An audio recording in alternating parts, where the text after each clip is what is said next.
Sveiki, aš Mindaugas Pavičius, Muay Thai treniruojuosi jau beveik 30 metų.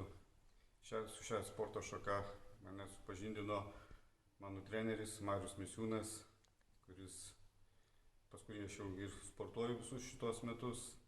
Ir per tos 30 metų aš pamačiau, kaip keitėsi kartos, kaip iš mažų vaikų, jaunų sportininkų išaugo čempionai. Ir tas palaikymas tos jaunos kartos, tai yra, aš manau, pats svarbiausias dalykas, nes ta nauja karta, jaunimas, jie užaugina čempionus.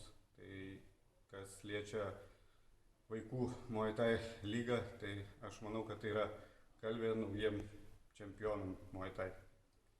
Ir už tai didelis ačiū Richardui Žilaičiui, kuris užsiema to didžiuliu darbu ir kuris tą kartą palaiko.